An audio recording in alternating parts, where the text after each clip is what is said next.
इस तस्वीर को देखें। हमारे भारत के महान ऋषि मुनि, योगी और संत में से एक पंचसखा यानी अच्युतानंद दास, अनंत दास, जसोवंत दास, जगन्नाथ दास और बलराम दास। इनमें से एक अच्युतानंद दास ने 16वीं सदी में एक ऐसी किताब लिखी जिसमें इस धरती पर घटित होने वाले सभी इंसिडेंट्स को उन्होंने प्रेडिक्ट कर लिया। बीते कुछ वक्त में बहुत सी ऐसी घटनाएं घटी जो पहले से इस किताब में लिखी गई थी। लेकिन आज के दौर में सबसे बड़ी प्रॉब्लम है कि कोई भी इंटरनेट पर कुछ भी बोल देता है और लोग इसे सच भी मान बैठते हैं। अगर आप इंटरनेट पर भविष्य मलिका की भविष्यवाणियां सुनेंगे, देखेंगे तो ऐसा लगेगा जैसे बहुत जल्द सब कुछ तबाह होने वाला है। आपको लगेगा कि बस कल ही इस दुनिया का विनाश हो जाएगा। तो क्या वाकई में भविष्य मलिका में ऐसा कुछ लिखा है जैसा इंटरनेट पर बताया जा रहा है? तो चलिए जानते हैं इसके बारे में। शुरू करते हैं इस किताब के इतिहास से। इस किताब को कब और कैसे लिखा गया, इसमें क्या क्या भविष्यवाणी लिखी गई हैं, इंटरनेट पर इसके बारे में क्या क्या बातें फैली हैं और असली भविष्य मलिका आज के वक्त में कहां है, इसके बारे में आज बात करेंगे वीएनएम टीवी के स्पेशल सेगमेंट खोज में। तो सबसे पहले भविष्य मलिका का इतिहास जान लेते हैं। हमारे देश में उड़ीसा राज्य का काफी महत्व है। 4 धाम में से एक जगन्नाथपुरी मंदिर, जिसकी हिंदू धर्म में काफी मान्यता है। पिछले हफ्ते हमने आपको बताया था जगन्नाथ मंदिर की खासियत और रहस्य के बारे में। आज की भविष्य मलिका की कहानी भी जगन्नाथपुरी मंदिर से जुड़ी हुई है। आज से करीब 500 साल पहले दीनबंधु नाम के एक व्यक्ति इस मंदिर के महंत हुआ करते थे और इनकी पत्नी का नाम था पद्मावती। इनका एक बेटा था जिसे अच्युतानंद के नाम से जाना गया। अच्युतानंद का जन्म कब हुआ इसकी सटीक जानकारी किसी के पास नहीं, पर ऐसा कहा जाता है कि इनका जन्म 1480 से 1505 के बीच हुआ। इनकी शुरुआती शिक्षा पुरी में ही हुई थी और उस समय के अधिकांश ग्रंथों के अनुसार संत अच्युतानंद दास युवा अवस्था में ही श्री चैतन्य महाप्रभु से मिले थे और इनसे मंत्र दीक्षा ली, जिसके बाद उनका आध्यात्मिक जीवन शुरू हुआ और आगे जाकर अच्युतानंद दास प्रसिद्ध पंचसखा का हिस्सा बन गए। इन्होंने हिंदू धर्म के प्राचीन ग्रंथों को जो संस्कृत भाषा में थे, उन्हें स्थानीय भाषा यानी उड़िया लैंग्वेज में ट्रांसलेट किया। कहते हैं इनके पास कुछ सिद्धियां थी जिससे ये पास्ट, प्रेजेंट और फ्यूचर को देख सकते थे। इनके पास आध्यात्मिकता, योग, अनुष्ठान, यंत्र, तंत्र और आयुर्वेद जैसे शास्त्रों का भरपूर ज्ञान था। उन्हें एक महापुरुष के नाम से जाना जाता था। इन्होंने अपने जीवन काल में कई किताबें लिखी। इनमें इनकी सबसे प्रसिद्ध किताब है भविष्य मलिका, जिसकी चर्चा आज पूरे भारत में हो रही है, क्योंकि इस किताब में आने वाले समय में जो घटनाएं घटने वाली हैं उस बारे में लिखा गया है, जिसमें से बहुत सारी घटनाएं ऐसी हैं जो कि आज से 500 साल पहले लिख दी गई थी और जो सच भी साबित हुई।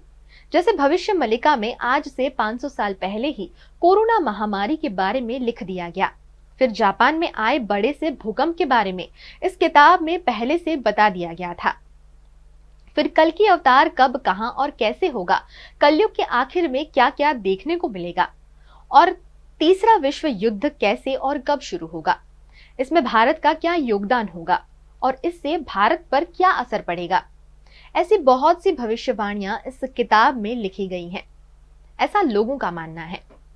ये किताब उड़िया भाषा में लिखी गई है और इसमें जो लिखा गया है वो साफ साफ नहीं लिखा गया कि इस दिन या इस साल ये घटना घटेगी। संत अच्युतानंद दास ने जो लिखा है वो पहेलियों के रूप में लिखा हुआ है। इन पहेलियों को समझना हर किसी के बस की बात नहीं है, लेकिन फिर भी बहुत सारे लोग इस किताब को डीकोड करने की कोशिश करते हैं।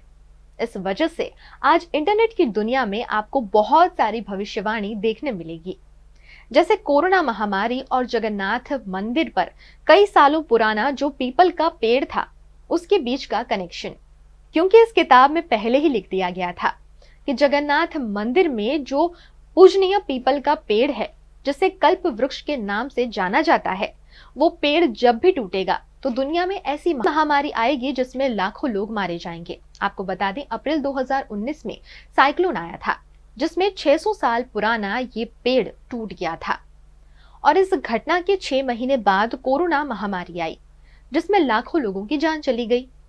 जिन लोगों ने भविष्य मल्लिका को डिकोड किया, उनका कहना है कि कलयुग की आयु 5000 साल की है। उस हिसाब से साल 2032 में कलयुग खत्म हो जाएगा, यानी 2032 के बाद सतयुग शुरू हो जाएगा। पर दूसरी ओर आप हिंदुइज्म की दूसरी ग्रंथ को पढ़ेंगे तो आपको पता चलेगा कि सभी शास्त्रों में बताया गया है कि कलयुग की आयु 4,32,000 साल की है। तो जिन लोगों ने डिकोड किया इस किताब को, उनका कहना है कि जो कलयुग 4,32,000 साल का होने वाला था, वो लोगों के पाप के कारण मात्र 5,000 साल का रह जाएगा। तो अगर ये सही है तो समझो हम कलयुग के अंत के नजदीक पहुंच गए हैं। लेकिन यहाँ पर कई सारे सवाल हैं। जैसे भगवान कृष्ण ने जब अपने शरीर को छोड़ा, उसके बाद कलयुग शुरू हुआ है। और ऐसा कहा जाता है कि महाभारत का युद्ध आज से 5,000 साल पहले हुआ था। लेकिन कुछ स्टडीज ये भी कहती हैं कि ये युद्ध 14,000 साल पहले हुआ। उस हिसाब से देखें तो कलयुग 5,000 साल में खत्म नहीं हुआ है अब तक।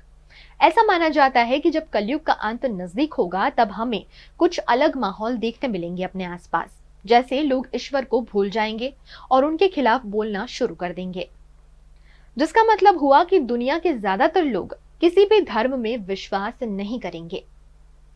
समाज में बड़े और बुजुर्ग लोगों का सम्मान खत्म हो जाएगा और धर्म गुरु और बाबा लोगों को बेवकूफ बनाने का काम करेंगे।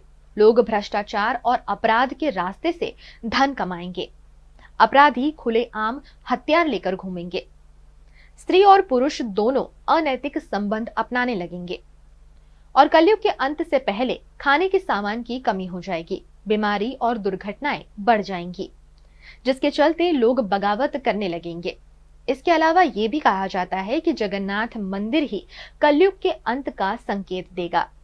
इसके मुताबिक साल 2019 के बाद दुनिया का अंत कभी भी हो सकता है, क्योंकि जगन्नाथ मंदिर में कुछ ऐसे संकेत हैं जो अंत की ओर इशारा करते हैं। जैसे भविष्य मल्लिका के अनुसार अगर देखने जाएं तो जगन्नाथ मंदिर के ध्वज में आग लगने का संकेत होगा।